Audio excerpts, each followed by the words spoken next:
Welcome once again to the Conversations That Matter podcast. I'm your host, as always, John Harris. We have a panel, sort of. We have two guests with me today who are going to be talking about Southern Baptist related issues. For all you Southern Baptists out there, I know there's a number of you in the audience, some of you bitterly clinging to the denomination, trying to keep it orthodox. Others, maybe you're former Southern Baptist, but you're still interested because you're concerned about the left-wing drift, and maybe you've left because of that. But either way, this is the largest Protestant denomination, and so it's gonna still be an ongoing conversation on this podcast to some extent, at least. And I thought it would be helpful and fruitful to have Mark Devine with us, who is a writer who actually is a professor at Beeson Divinity School, teaching the history and doctrine track. He's a former pastor, but he's the way that I've interacted or heard about Mark is through his writings in the Western Journal, American Thinker, Spectator, and the Federalist.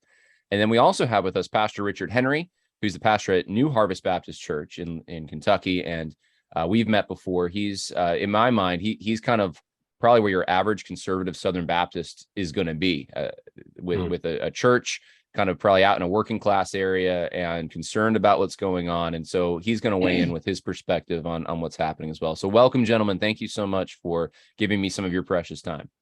Thanks for having us. Yeah, thanks, John. Appreciate it. My pleasure. So I want to start with you, Mark. I probably should I call you Dr. Mark Devine? No. Okay.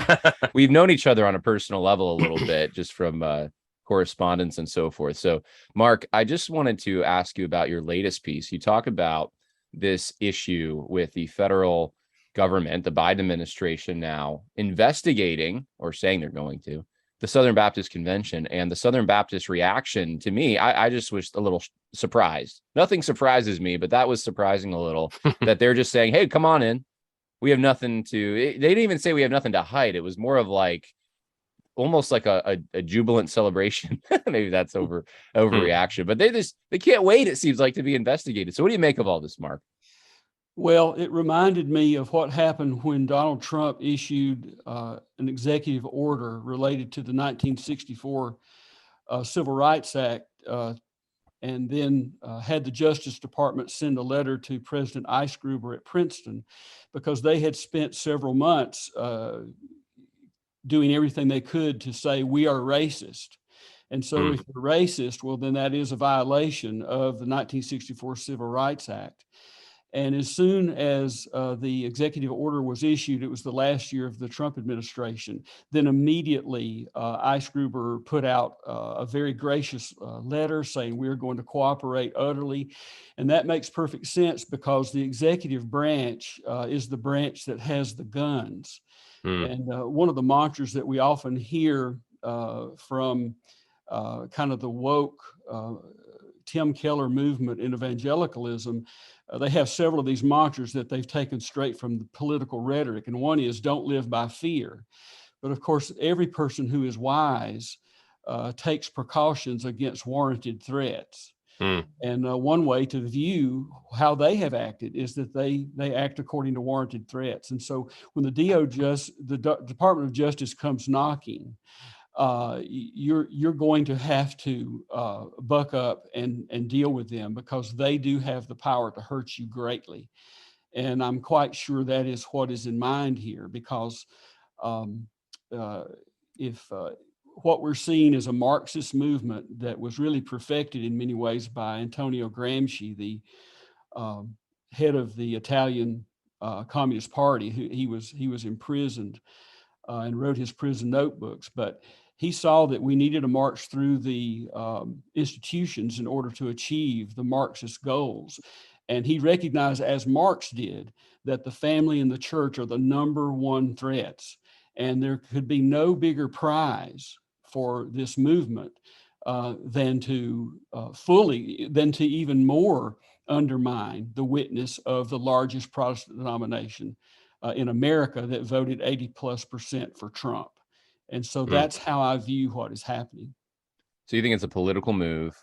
It's directed against political opposition to some extent. And it's not a surprise, it sounds like to you, that they would react in the way that they're reacting. I suppose what I thought would happen would be there would be a little self-reflection about this. Like, how do we get here? Oops, we kind of did this whole thing with waiving attorney-client privilege and all getting on this bandwagon about systemic abuse, sexual abuse is such a problem. It's just everywhere in the SBC. Let's get, guideposts to come in. I thought there would be at least maybe some just oops, but I don't see that. At least it seems like they're sticking to their narrative. And that's surprising to me a little bit, at least. I don't, maybe I shouldn't be surprised, but I mean, were you surprised at all, Mark, about any of that? There wasn't self-reflection.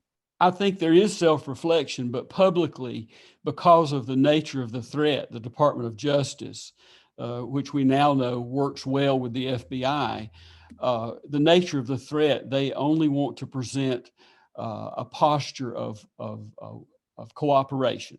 That's what they want to project, because they're going to have to cooperate, and they will cooperate. And so certainly behind the scenes, I'm sure they're thinking and feeling and saying some of the things you said.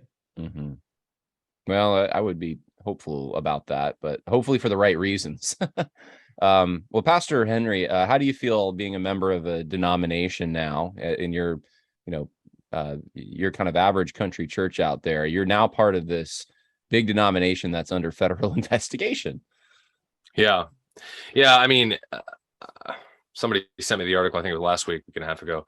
And of course, this is right on the heels of FBI going into Mar-a-Lago with Trump's house, his residence. And we know that Obama and others have targeted Tea Party groups, 10, 12 years ago through the IRS. And I mean, there's multiple things. And we have, 87,000 new IRS agents being appointed by Biden. I mean, it's easy to get all up in arms and, oh no, the government. But it's not unwarranted, because there are so many abuses. There are so many things that are out here, and then they're targeting these particular people. I mean, are they going to go after everybody else with sexual abuse? I mean, I know we've got Epstein and some of these other guys that are all friends with big Washington and big government, but there's others too. Harvey Weinstein in Hollywood. I mean, there's so many teachers, Cosby, right? Church, I mean, yeah. Exactly. I mean, there's so much overlap with sexual abuse. It's such a broad term. It's definitely hits closer to home with the SBC, and it is a little unusual. I read an article, the one that was, I think it was Baptist Press, and it was, written in everything's open. I mean, I attended and graduated Southern Seminary, and, Al Mohler's list, and he's the president there, and he's one of the people that signed it, as if they're, Biden and his people are going to come to Southern and look at stuff and write stuff down and look through the files. I mean, I don't know what obviously to expect, but it's very, to say the least, unnerving. But again, we're a bottom-up organization, so how much this would really affect the local church, I think most people want it to, because they kind of have Roman Catholicism in their rearview mirror as far as how every church works, so-called. But Bible churches, non-denominational churches, and of course Baptist churches are all autonomous. We own our own building. The church appointed me. I wasn't appointed by someone else. I don't answer to anybody but the Lord, right? And so, the SBC president can call me and tell me I can do this or that, and you shouldn't do this or that. And I could say, hey, Bart Barber, you're a nice guy and all, but no thanks. So I don't know how much it'll affect the local church, but it doesn't hurt your brand or where you're at. It's not going to, people aren't going to say, oh, it's Southern Baptist, man. Those are a bunch of perverts. I'm not going there. I know. No, I don't know. I had a conversation with a former pastor for my channel that's going to drop sometime next month. And he's my pastor in California, and he moved around a little bit. Him and his wife are in Kentucky now. They're east of Louisville. And so I sat down with them face to face, and he pastors a church that was in the SBC, changed their name, and ended up leaving the SBC. And it made sense. I mean, he's very convictional and just kind of straight to the Bible, doesn't care about all the politics. But that was one of the things that he addressed as far as people calling the church. They're like, oh, is Anchor Bible Church, is that a SBC church? Yeah, we're oh, thanks. And so he's witnessed that there, east of Louisville. I haven't. but I don't advertise it either. It's a Baptist church. I like the SBC enough, but to quote Tom Askell and others, it's God doesn't need the SBC. He doesn't need any denomination, really. He doesn't need us at all. Right. Yeah. Well, it's going to be, I think, moving forward, I don't know how this is all going to play out, but it's certainly, I think the concern that people I would think would have who are kind of laymen Southern Baptists, your average pew sitters, is going to be, what does this do to our denomination's reputation? And the other thing is, when the federal government comes in, especially the Biden administration, and they investigate this, are they using the same metric Guidepost uses? I mean, are they going to see abuse and things that there really isn't necessarily evidence for, but there was a power disparity and we must believe women, so therefore this is a case of abuse? That's, Mark, what could happen? I mean, what if they come in, I'm just scenario here, they come into Southern, let's say, since Pastor Henry brought that up, and they say, we're going to investigate Southern. Oh, guess what? You guys have a problem here. The Jennifer Lyell situation, or maybe they find other things that really don't constitute situations biblically that would be considered at least provable, sexual, or at least the evidence, let's just say, isn't there for a sexual crime that's been committed or something, but they're going to go with it anyway. What I don't know if what happens in that scenario. What can they do to Southern Seminary or to the SBC in general if they operate by the metric I just laid out? Well, they will find problems. It's a large denomination, and the DOJ will find problems. The denomination has already found problems and admitted to those, and this is not warranted in any way. All you have to do is look at the southern border and look at the defund police and the disinterest that the DOJ has in those to understand what is happening.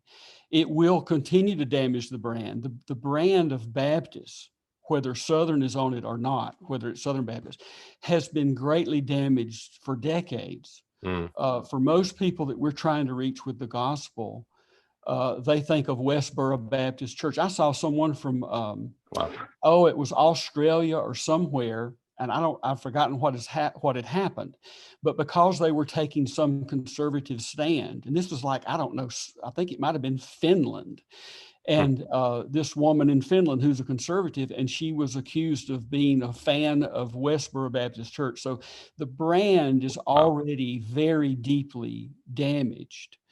And there are a lot of media-driven things. Part of that is that we haven't had people in our denomination who sought to protect the brand, and they've given up. They gave up the brand a long time ago. The seeker movement did that, and the non-denominational mindset that it has. That we've got to, if any group has a history, then their brand is going to be messed up because sinners are involved, and so that's happened to Southern Baptists. And so let's go with a generic Christianity. And that has also come into the churches where there's not a sense of ownership, bond, esprit de corps about the denomination that I had when I was 12 years old. Right. That's all gone. It's generic Christianity. It's us and Jesus and maybe Luther, Calvin, whatever, but it's not anything with any meat and bones on it. And so that's a problem with motivating pastors, to vote. That combined with local church autonomy, because the convention cannot hurt a church. They cannot threaten a local church. The issue here are the assets and what those assets are going to do as long as they are there in the convention. It's more about caring about someone other than your local church, the involvement in the convention. The local churches don't need the convention to be a local church, but America has gained a lot of benefit from there being a very large evangelical conservative denomination. And if Paige Patterson had said, it's too bad I'm going, well, then I and a whole, really 2 generations of pastors, of professors who were conservative never would have been hired. Those thousands of students would have never come through our classrooms. And so it's really not, the issue of the SBC is not about the local church per se, but it is about thousands of people who will be educated and will pastor churches in this country. Yeah, and that's the concern I have now. Is I think you very rightly said, and I hadn't really thought of this, is that they gave up on the brand. That's quotable. They gave up on the brand years ago, and that is something that I think is so true, Mark, because I remember even just being a seminary student at Southeastern, people were more loyal to Danny Aiken or to even there. I mean, you had your kind of your Al Mohler wannabes, and people seem to follow their celebrity pastor. JD Greer is in that area. A lot of people like JD Greer, and nothing wrong with having role models, obviously, but I just sense the loyalty was not to the denomination or even to the church, sometimes local church, as much as it was to these powerful individuals who have power in the denominational structure. That's right. And now we've come to a point where I think it's so divided. You have people on one side who can't even find fellowship with people who are across the aisle politically in the convention, and so it's sort of by default splitting out. Let me ask you this question, either of you, on this. I keep hearing from this is a conservative more critique of the Southern Baptist Convention direction, the elites, and where they're taking it, especially with the Me Too stuff. And I keep hearing it's just all pragmatism. It's pragmatism. It's pragmatism. It's pragmatism. How is here's the thing? How is this pragmatic? I just feel like you see what I'm saying? Like you go down this sexual abuse path. Our denomination stinks. Let's give up on our brand. We're awful. Come on in, Biden administration. Oh, who could have predicted this? I don't see anything pragmatic about it. I just see that this is like you think this is like a really dumb move if you're trying to preserve the denomination, but maybe that's not what they're trying to do. So, I mean, what do you guys think of that? What's the motive here? If it is it pragmatism? Is it not? What is it? The word pragmatism is a little thin. I will say this, that 7 years ago, when the scales started falling off my eyes and I began to discover close friends of mine and others who were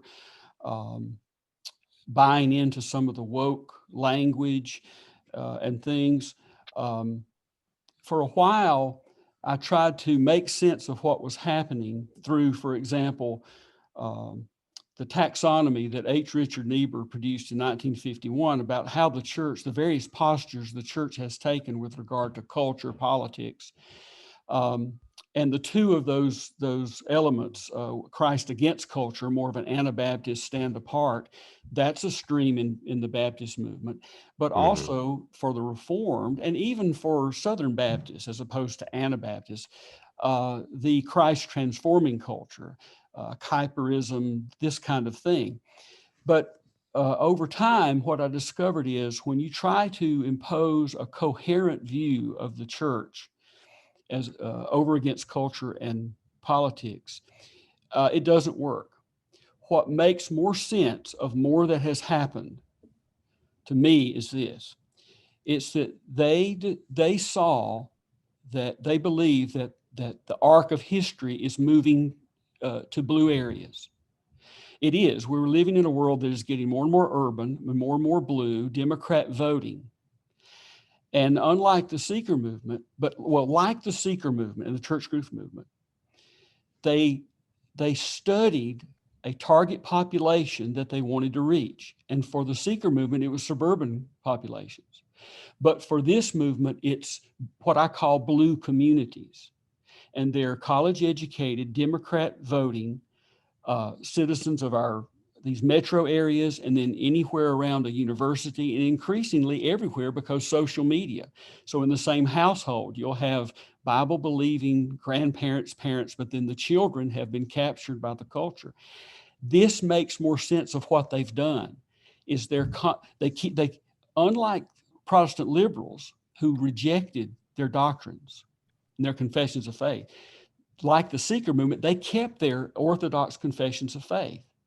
But their branding, messaging, and platforming is all geared towards the sensibilities of the target population they're trying to reach. And the target population they want, the blue communities. Then go back and see how their rhetoric is adjusted as events happen. George Floyd, the rise of Trump, how to handle the Me Too movement. And then you begin to have a key, a lens that helps to make sense of a lot more than any other posture towards what has happened. So pragmatic, yes, pragmatic, but in what way pragmatic? And I'm saying pragmatic in the sense that they decided we're throwing in with young people coming up. And that's why they have worked so hard to groom and to woo people like David Platt and Matt Chandler. And Matt Chandler could get away with calling Southern Baptists fools and morons, but he's not kicked aside, even though that's not very winsome, is it? But he's kept because he represents that population that they believe is the key to the future. And years ago, when I was friends with Darren Patrick, he's dead now, he's not alive, and but we were planting a church in Kansas City, and Al Mohler was having Darren and many of these other Driscollites and others, and they were casting their lot with sort of the killer target audience. And I think that helps us understand kind of a more complex understanding of pragmatism, where they think history is going. And they said these people that built these institutions, they're old, they're dying. And we want to keep as many of them as we can because they give a lot of money. But the future is with the blue communities, and that's where we're going to cast our lot. Yeah, that's fascinating. And it does make sense of a lot of the things that we've seen, I believe, at least. When I was at Southeastern, I remember I had a friend who was on the Southeastern Society. So these are the donors. And in their donors meetings, they're telling them, we have to get minorities and young people into the fold or else we die. It can't be a denomination of old white men. And so that was why we need kingdom diversity. That was the whole plan behind that. And you can go back to 2010, the Great Commission Resurgence, and Al Mohler talking about if the Southern Baptist Convention doesn't diversify, then it'll die.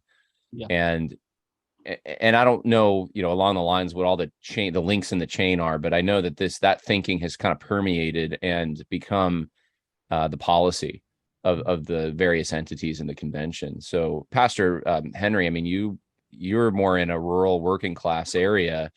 And I mean, you went to Southern, though. I mean, do you see what Mark's talking about? And then how do you relate to this as someone who's, I mean, you're just where most Southern Baptists probably are. You're not going to be interacting with these highly indoctrinated, educated, people from the big city who have progressive ideas. Yeah. I mean, I didn't see too much. I mean, I was at Southern from late 14 to 19. I didn't see a lot. There was a few classes, or really just one class, and a couple books in the bookstore. I never took like Jarvis Williams and a few people like that, just because it just didn't work out that way. But kind of late to the game of maybe 2018, the MLK stuff and MLK 50, right? I think that's when it was. And then Resolution 9 in 2019. And, it was like, wait, what's going on? Like, there's this, and like, sure, we want the gospel's for everybody, and sure, there's roles for everybody. And, great.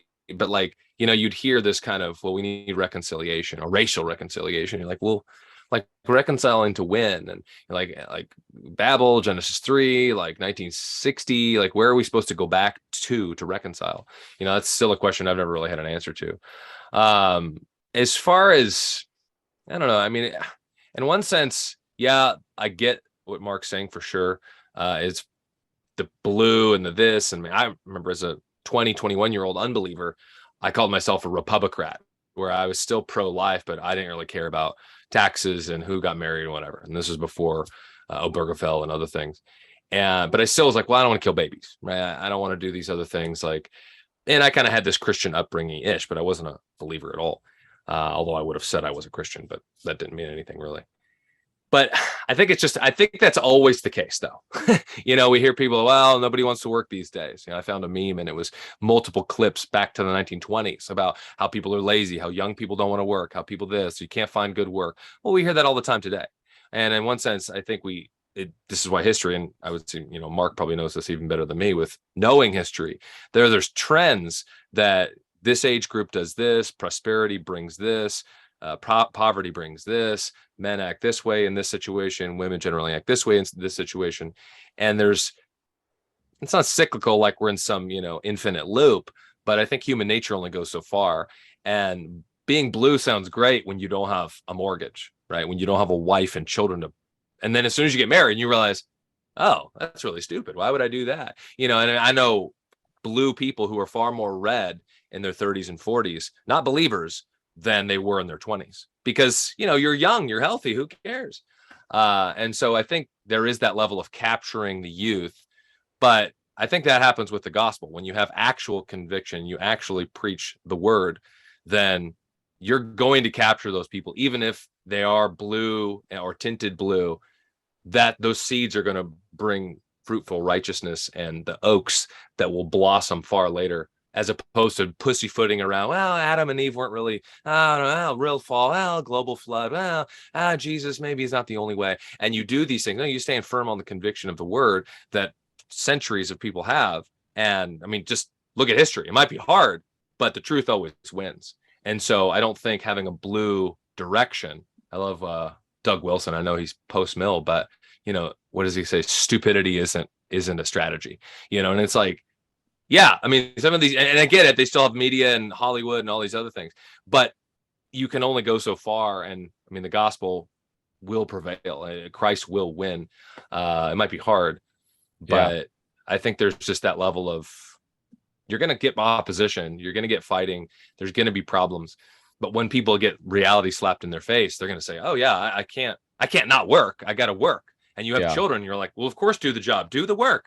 And then you're like, wait a second, I can't be a socialist. I can't do these things because this doesn't even work in my tiny little family, let alone in the church, let alone in my town or city. The point you're making, I think, is that, you can try to jump on the bandwagon, but ultimately you don't know where this whole bandwagon's actually leading, because these young people that you're thinking you're going to attract and save your denomination with, actually in 10 or 20 years may not be as blue as you're anticipating. And so I don't think there's much foundation there really isn't much foundation in the blue. I mean, what does Francis Schaeffer say? I mean, the unbelievers standing on thin air, they steal from Christianity, they steal from God with morals and ethics, and that's wrong. I mean, if you're a true blue person, you're an atheist. You don't believe in God, but you have no way to stand on actual morals to say that's wrong and this is right, and we need to stand for racial justice. There's nowhere to stand. And young people, they might be captured by that at the university because that's all they hear. Well, that's why you need to have apologetics and, university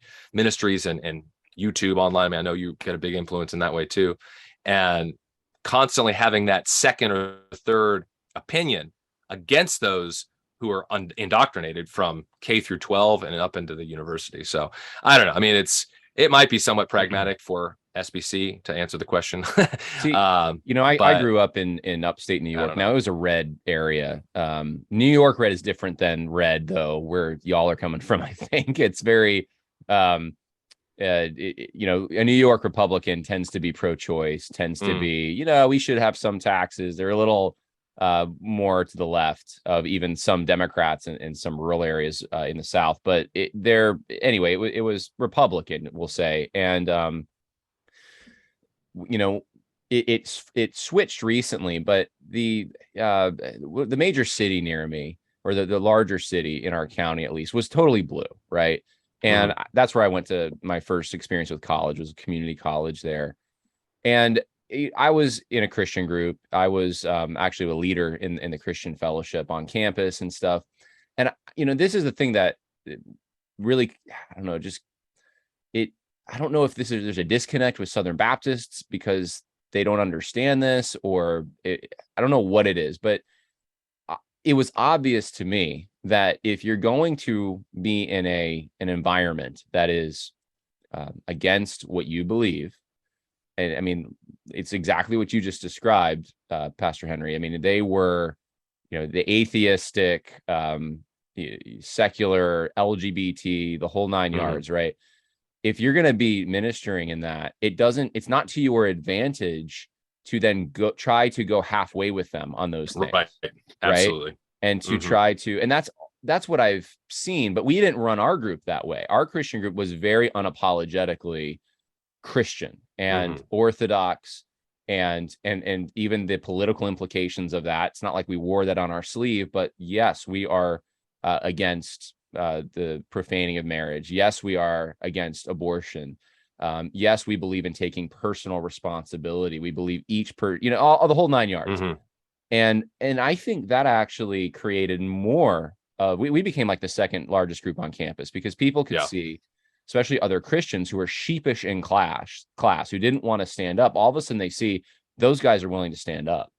The members of our group, when we would take classes even together, we would hold firm together in class against Darwinism or whatever. And that was attractive, because young people want something solid. They want conviction. It's either this or that. This mushy middle that we've had for, like Mark brought up with the seeker sensitive and all that, it's not worked, obviously. I mean, and you have mega churches now that are still very much churches, so-called, but what do they believe? What do they stand for? Did they rejoice at the overturning of Roe v. Wade? Are they rejoicing at these other things and mourning these other things? No, they're just kind of just keep doing their whatever.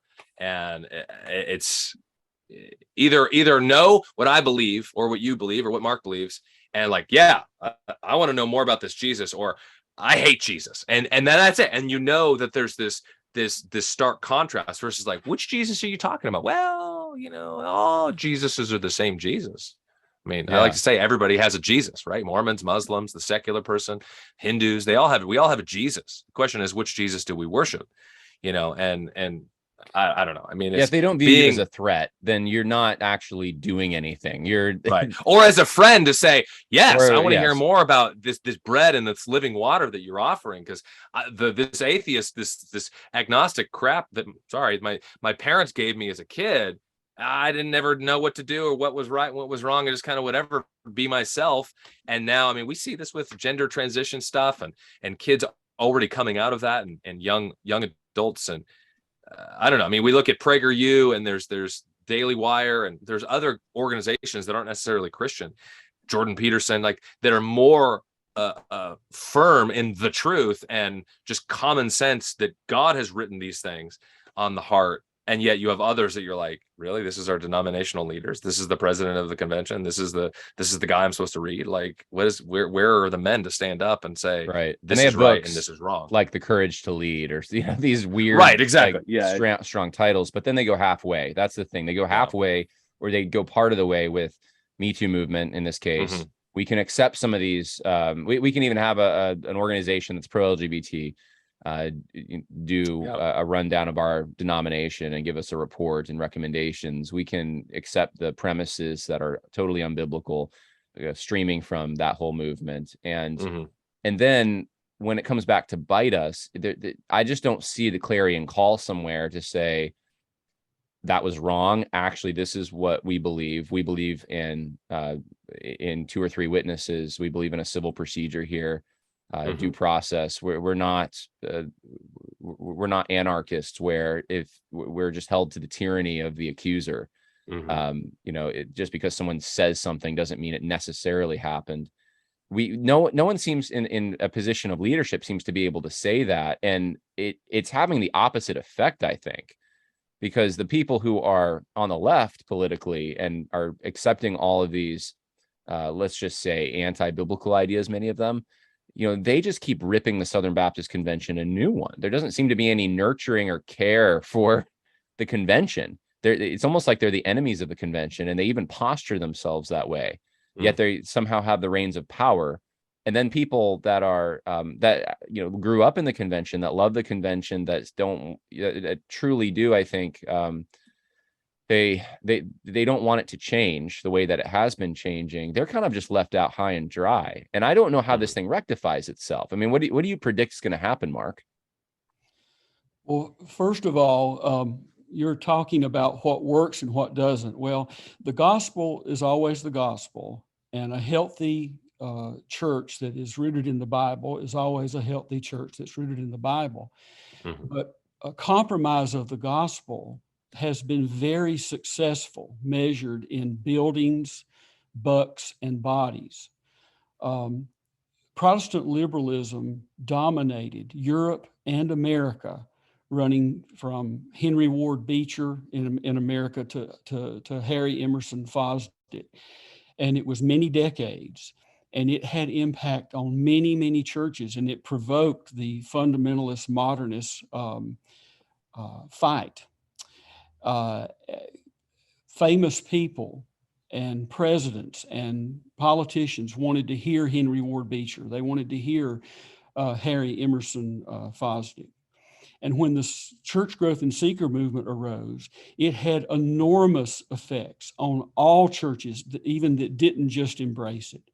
The music changed, the loss of denominational education and nurturing of esprit de corps and a sense of a covenantal bond with people who are not alive and people that are not yet born.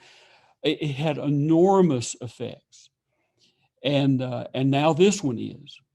It's not, in my view, warranted to be that positive, because we know the gospel is the gospel, and that some young people at some point see it, and then they go the other way. What's happened is that the institutions of the largest Protestant denomination in America, that educates about a third of all pastors in America, are in the hands of people who are compromising the gospel.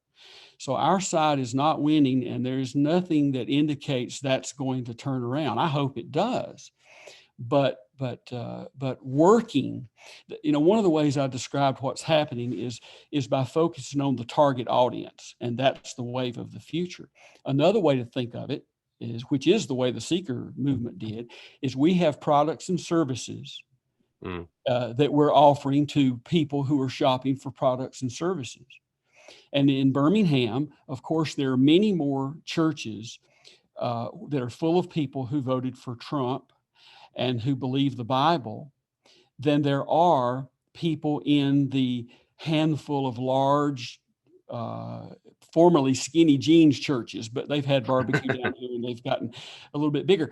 But what is true is that those churches are much better at reaching and retaining for a while the younger people. And it has an enormous impact, even if later down the road they become the nuns. It's not the case that most of them, eventually their eyes open and they become Christians. They become the nuns.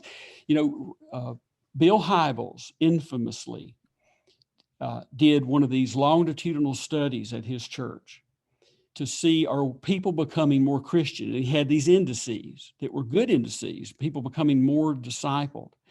And he found out that they were not succeeding.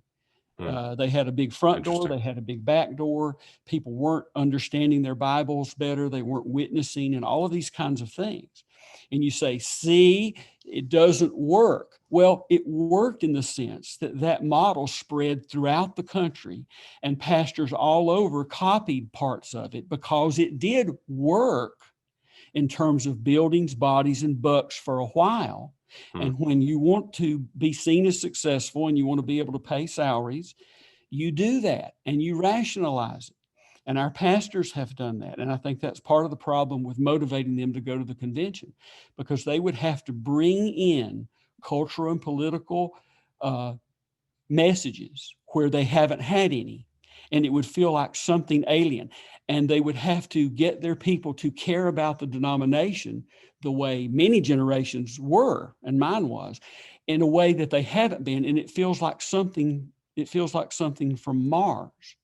And so compromising on the gospel does work in the sense of having tremendous power and tremendous impact. Now, we know who's going to win in the end. Jesus is going to win. But for the next 15 or 20 or 25 years, Jesus is still going to be the winner, but it might mean watching the church decline. The Southern Baptist Convention, it is in decline. Christianity is in decline in this country. And I think that for a while, they could point, the entity heads of the SBC and the Keller movement, it did have an incredible vitality. I worked in it. I supported it. And it had incredible vitality and incredible preaching. And all sorts of good things were going on that I saw firsthand. But what I didn't see was that the people with the levers in their hand were hypersensitive to these blue community sensibilities in the same way the Seeker Church was. They said, we saw what the Seeker Church did, and we're not going to do that. We're going to put theology in the center. And Seekers didn't say that. They kept their conservative theological confessions and said, we believe it all. But the Keller movement said, we're going to make that mistake. But they did. And they did because they were and they still are hypersensitive to the sensibilities of the audience that they targeted to grow in. And eventually, though that sensibility included, you better virtue signal that you accept this new anti-racism, and you better virtue signal that you hate Trump. And that's why the Overton window went that way. And so then they followed. And that has created this incredible divide that's there. What they'd hoped to do is keep the majority of these older people who aren't woke at all, and they'll die off. Al Mohler said that in a panel a few years ago where they were doing Matt Chandler, and he said, look, the future's yours. It's not going to be the people that are 85. It's going to be the people in this room. And he was doing that because Chandler was had just said, they asked him, what do you think about I just feel like there's always a chance that these Southern Baptists are going to make us all look like fools, you see. Yeah. And so the message was, just wait and they'll be dead. Yeah. Well, I mean, I remember going to a prominent Nine Marks church in Raleigh area. Well, it's in Durham, I guess. And attending there, and, they hearing things when I was at the church, like, well, we keep this American flag in here, and the American Christian flag, kind of typical setup on both sides of the sanctuary, because if we were to remove it, we would just offend too many old people. But wink, wink, nod, nod. Of course, we want this removed, And it was this sort of transitionary posture that I just found to be utterly unattractive. Like it was just, I didn't know, there was so much mixed messaging in my mind. I didn't really exactly know who stood where, what the church was actually about. And to me, the whole Southern Baptist Convention, and Mark, maybe you can confirm or deny this, it seems if a historian was going to come, let's say 100 years from now, and look back at this whole era, look at the seeker sensitive movement, look at now the woke church movement, I would think that you could go back to the origination of the even neo-evangelicalism, with the uneasy conscience of modern fundamentalism, and just see that there was sort of a strategy laid out in there by Carl Henry, who, with well-intentioned strategy, but we're going to reach these kind of educated urban leaders. We're going to, and what modernity has taken from Christianity, what the pastors who have lost their prestige, the churches that have lost their place as cultural influencers, because now people are going to their psychologist instead of their pastor, right, for advice and that kind of thing.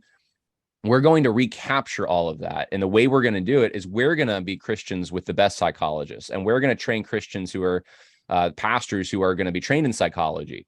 And then that fanned out into more social justice type concerns. You can look at the curriculum at Fuller Theological Seminary. I did that once. Went to their archive, and I just looked at their curriculum over the period of like 15 years just to see what classes and programs they started adding and what they took away. And it was just, it was kind of like a mini or a on a smaller scale, a look at exactly what's happening in the Southern Baptist Convention over a shorter period of time.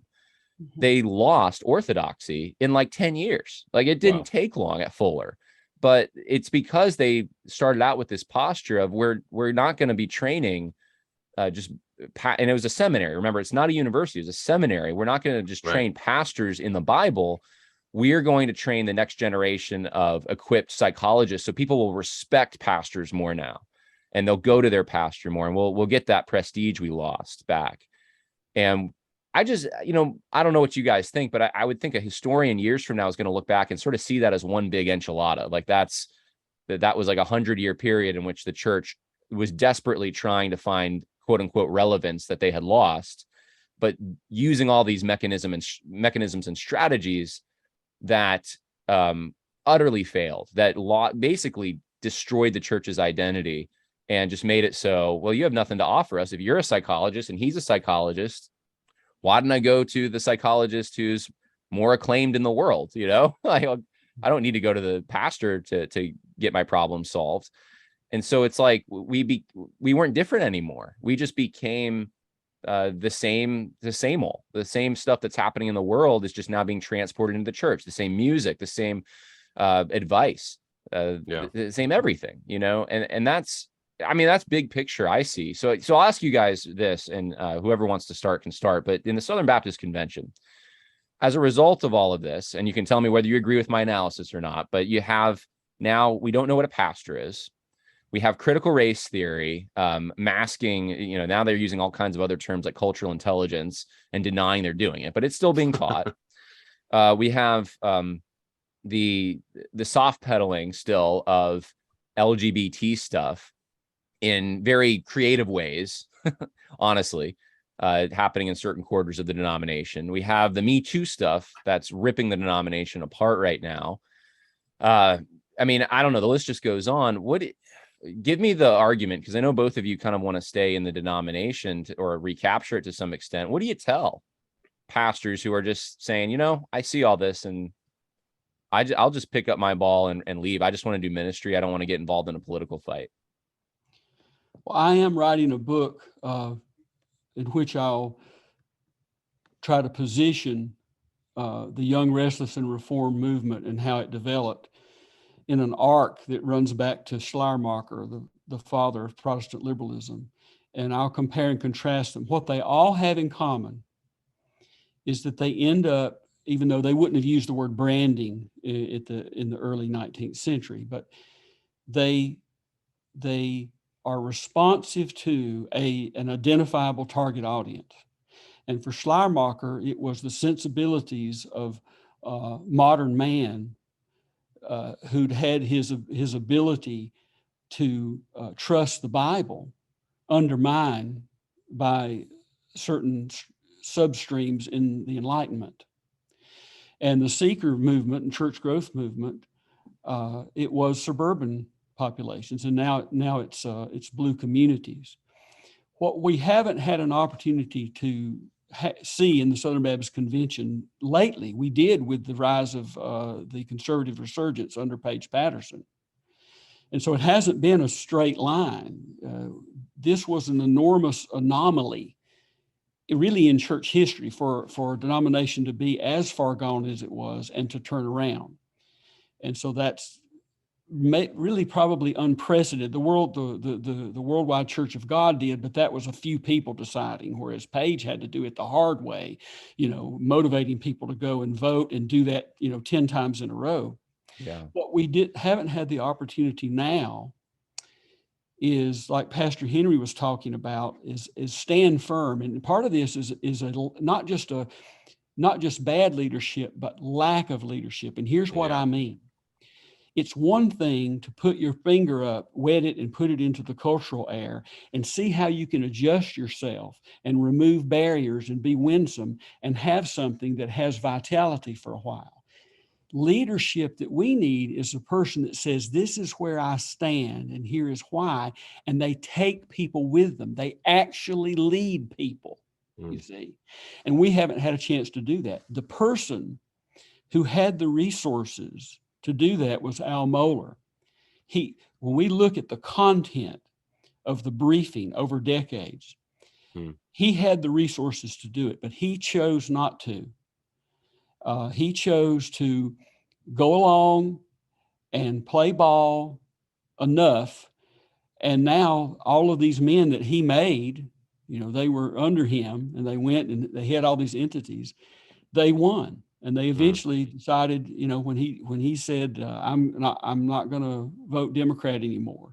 And when he put together the statement against critical race theory, although he left out systemic racism, that was a compromise they made. And, within 24 hours, Aiken was out there saying, well, we didn't say we don't agree that there's systemic racism. But I know when he did those things, they said, that's it, Al, you're done. And that's when they tapped Lytton to scuttle Mohler's But here's what you say to people. Why not cut and run? I don't expect anybody who hasn't experienced what it's like to be invested in a denomination and to have that esprit de corps. It's like a person who's never been in battle and been bonded with those they fight with, or in sports. But it's that kind of thing. It's a multi-generational thing. And you end up feeling there's an emotional thing here that's not to be dismissed because it's emotional. God invented those, okay? And part of it is loving and caring about other people and our country and the gospel. The emotional part that is not reducible to emotion, but it's this, is that I feel a sense of protectiveness and duty and loyalty to the people who built the $30 billion in assets that are going to continue to have effect on all of us, no matter whether we leave or go. And so the prospects of success is one factor in why we do things. Okay, God called some prophets to go speak to Israel and said they're not going to listen to you. We could say, well, if it's not going to be successful, just don't do it. No, I'm going to use what you're going to say to judge those people, but you're still going to go preach. Okay. The other thing is the more right in front of us thing. If we win, and I think the prospects are very low, but if we do, it's an enormous win for America and the gospel. And if we let them have it, they will have those assets to do damage. Now, it's a cost benefit. There's things in both columns. It's already bad for us branding just to be a Baptist, okay? And the way the Southern Baptists have been the last 10 years, it's not a good thing. But again, we have local church autonomy. And people don't understand that, but people in the churches do understand it. We do understand. In fact, they understand it more than I did, because now they don't even think about the denomination because their pastors don't nurture that in them. Like, God doesn't need the Southern Baptist Convention. Yeah, he doesn't need either of you, but I'm not going to shoot you to death. No, that's good. It's point well taken. True. Yeah. Wow. So, I mean, no, those are good points. And I really, I think, resonate with what you said about having a bond or an obligation to the past, because you could say similar things about the United States. Of course, right. We don't get an option to be part of the country we're in. We're just there. So, yeah. So I think sort of depending on what you how you view the Southern Baptist Convention, whether it's simply a tool for ministry that you could keep, if it doesn't serve its purpose, you can let it go. People who view it that way, they're not viewing it, I think, the same way you view it, Mark, whereas it's kind of like, I was born into this, I have an obligation. And maybe that is part of the difference between those who would say, look, what fellowship is light with darkness, I'm leaving. And then those who say, wait a minute, I have an obligation here. I have a responsibility. I mean, Pastor Henry, I mean, do you resonate with that? Do you feel that obligation, or, what are you thinking as a pastor of I would say, a typical Southern Baptist church who's concerned? Yeah. Less so. I mean, I grew up loosely in the church. Like I said, I didn't come to faith till I was probably 23 in California. So there are Southern Baptist churches there, but they're not predominant. And so I grew up in going to Baptist churches. But I mean, I love history. I'm a history guy.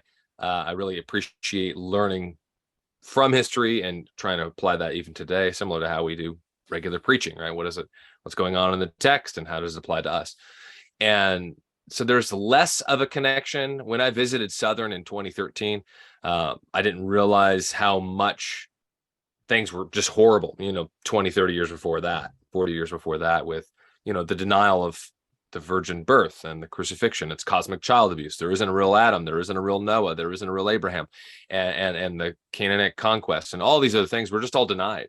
And these are people teaching at seminary. I mean, I had a conversation with somebody, and he was at Southern Southeastern, I think it was Southeastern in the 80s. And he was in the Navy, a real nice guy, really just bold, strong man, young man. And he used to say, cuss like a sailor, until he went to seminary, and it was cuss like a seminary professor, like in the classroom. And like this, so this is the world in the air that the SBC was. And I don't think a lot of people today know that. Mm-hmm. And then it was turned around. And so that's what drew me to Southern, and the appointment of Al Mohler and of course others. And I learned that along the way. And it just, the Lord opened up the door, and I'm thankful we're here, and we moved eastward. Yeah. But so there's less of a conviction of history. I would say just for the truth, though, just in general, if you look at history again, the Reformation, the split in 1054, even all the way back, what does the text say? God has given us his word. There is a book, as the new phrase is. And what does it say? And how are people saved? And this doesn't mean we don't have problems. It doesn't mean we don't have governments against us. It doesn't mean our neighbors may hate us or love us. But what does the text say? You're going to be dead a lot longer than you're alive. And is it worth fighting for? At least for now, I would say fighting for the truth, even beyond just the SBC. Because, you know, God can use the SBC. He cannot use the SBC. Like Mark said, he could judge the SBC, which, if nothing else, hey, I'm sticking around and say that's wrong. That's racist. That's evil. No, that's sin. This is what it says. What are you guys doing? Aren't you Christian? You know, and at least somebody, you know, a group of us, Twitter, Facebook, YouTube, whatever, going to the convention and so on, at least pushing and saying, I'm not going with this, at least for now. And you know, we'll see after New Orleans and maybe the year after that and how things go. But I think for the truth, for the gospel, for how sinners are saved and redeemed, I think it's worth it to just not say, well, whatever, I'm just going to go start my own denomination. Right. Because again, you have less influence, less power. Yeah, the brand is tarnished, but don't be a tarnished brand. Be a pastor, be a professor, be an author that's Christ-centered and not just Baptist-centered or SBC-centered, but be focused on Christ and him alone. And yes, this is my heritage and I love my heritage, but at the end of the day, it's still sinners. And that's why we need Christ. Right. So what I hear you both saying, and I'll just boil it down here, is you can be a prophetic voice in the SBC, whether, you know, and I think with Mark, you have that obligation to those who came before to some extent, playing into this, but that's the reason to stay and be a beacon for the truth. Say it like it is. You know, let people know that when wrong things happen, that those are wrong things according to the standard that we've been given.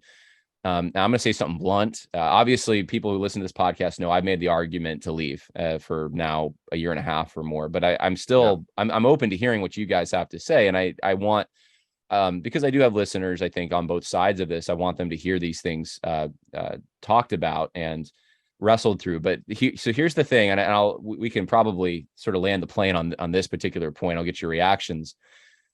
I don't see leadership from the conservative side in the Southern Baptist Convention. I'm just going to be blunt about it. And the reason I say that is because if you compare the two, and I know they're often compared, the efforts now and then the conservative resurgence, Adrian Rogers and Paige Patterson, at least from what I've seen, maybe you lived through it, Mark, so you probably can correct me, but it seems like they were straight talkers. They were unapologetic, uncompromising. People knew exactly what they were about, and they didn't have a problem calling out the other side. Mm-hmm. Right now, with the leaders that we have, I see incredible weakness on the conservative side for the most part. In general, just a failure to recognize the threat for what it is. You said, Mark, earlier that this is a false gospel that's going forward, and I agree. There's a false gospel. I don't hear that language coming from the conservative wing. I don't hear them calling out people by name, really. In fact, I hear the opposite. It's I remember the person who ran before the last time said that there are no liberals, and I think by that they meant there are no like modernist type liberals in the Southern Baptist Convention who are running for president. But you know, the effect that when you say that, but you don't say, but we have these heretics who are pushing a false gospel, that's a problem. When you have the person who ran last time on multiple occasions complimenting Bart Barber as if he's a step in the right direction somehow, even though it's not as good, but it's still good. I don't know what to say about this kind of stuff. And I realize this might come off as blunt, and I mean no disrespect whatsoever. I have a lot of respect for anyone willing to stick their neck out and run.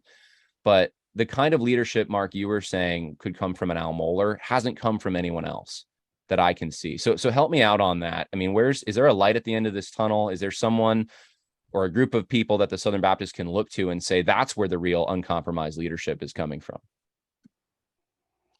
Well, we don't have a Paige Patterson or an Adrian Rogers, and there are other challenges too that are different this time. Before, it was very easy to bring up quotes from those on the other side, the moderate liberal side, showing them saying they don't believe in the authority of the Bible. And so the Bible, that was a great, great help. The other thing I've already mentioned, so I won't belabor it, but the membership of Southern Baptist churches at that time were far more interested in the denomination. So they wouldn't do like Pastor Henry, our church, our gospel, the truth, maybe the SBC. They couldn't think that way. All their lives they'd been nurtured in it. And so when they were shown what was happening, they went in mass for 10 years straight to turn it around. And so that's a factor it's not just a matter of leadership, it's that they were leadable because of their sense of investment in and ownership of that denomination. And we don't have that now. And here's the other thing that we have is that during the conservative resurgence, the opposition, they were not saying, man, we believe these confessions of faith utterly. No, they said things like, that was good for their time, but we're in a new era. And we don't have that now. Now, when you or many other people who are out there exposing what is happening, one of the tactics they use is, okay, let's have this professor sign the confession of faith. They're not saying, well, yeah, we do differ. Some of these things we're saying about, the division of the world between oppressors and oppressed really doesn't square with the Baptist Faith and Message 2000. They're not saying that. They're saying we're rock solid on that. And so this is how we got here, I believe, is very much anchored in what Protestant liberalism is and the seeker movement is it's hyper alertness to a target audience, and then adjusting your branding and all of that for that. But these differences that I've pointed out, they don't help us motivate people to go vote. Even though I don't think anyone with any knowledge of the SBC imagines for 1 minute that if we could vote online, it would be no contest. Yeah. The denomination would simply be taken back and the liberals would never have a chance. Until they change the voting system. Oh, and they won't. That's another conversation. We'll get brand new Dominion voting. No, I'm just kidding. Right. No, I see what you're saying there, Mark. I guess, when you're someone like myself who's been immersed in some of these quotes and listened to hours of some of these heretics who have been indoctrinating the young minds of future pastors in our seminaries, and I can see where there's clearly mixing works with grace when it's a Galatian type heresy and that's just one of the issues. But when it's so clear in my mind, I suppose we probably all suffer from this when we know something very well. We wonder, how come everyone else doesn't seem to get this? How come we all can't just condemn this full stop? But it's still a struggle. I still run into it, on a bi-weekly basis, probably at least, with someone being like, hey, I heard there's a problem with the Gospel Coalition, or like I heard Southern Baptists are like not biblical, and I'm like, yes. Wow. There's still a level of ignorance sometimes out there, which it's I'm not like angry at people who say that, but it's like somehow the word isn't getting out like it should. And it's I think there's something people all know. I think that there's something wrong, but they don't know how bad the cancer is what it is. They're like, well, I heard they kind of went leftist, but they don't know that they're actually like creating gospels that can't save people, that make people like the priest in Hebrews, continually trying to renew their pledge of anti-racism or something, but they can never quite get forgiveness. They don't see that. John, the education that you and many others have done, I believe, has reached I don't want to exaggerate this, but deep enough to the pastors that we're in a very different place than we were a few years ago. Many pastors do understand now what is going on, but that does not mean they will motivate and educate and mobilize people in their churches to go to the convention. The education has not been a waste, but now the question is, will pastors, are they mobilizable, and will they mobilize the people in their churches? And I know pastors who they understand now and they know what is wrong and they don't like it, but I don't think they will do what is necessary to take back the convention. I hope I'm wrong. Why do you think that, Mark? If I know this is John's show, but let me ask a question. Why do you think that that's the case? Just because they're not reared Southern Baptists and kind of what you were saying earlier? Two things. One, and this is something that's happening for us as Americans, not just as Southern Baptists, is we're all discovering how rare a virtue courage is. People are afraid. And who are they afraid of? They're afraid of the left, because the left will hurt you. Nobody's afraid of conservatives. And here's the second reason. It's what I've said before. They have, many of the pastors, your age and others, they've never experienced this fully orbed, esprit de corps, proud in a healthy way for what we were doing around the world, our seminaries, our heroes of the faith. They've never experienced it. Okay. So it's more of a generic Christianity. It's, it's John Piper, whoever it is, Jonathan Edwards. It's not our church involved in this denomination, the largest in the nation, sending all of these missionaries, going on those mission trips, being taught the history of the denomination. These pastors have never known it. They would never even think to implement it because they didn't have it coming up. And now you've got a congregation that pastor who sees what's going on. They know it's wrong, but they've never brought denominational issues to the fore in any part of their leading of the church. It's real Christianity, but it's generic. And the denomination is something that just comes up every now and then, whereas there were generations after generation that were steeped in it. And we knew what the Southern Baptist Convention was. And we knew that our pastor would go there and he would come back and report back to us. And we would be so proud. And we would send things to missionaries.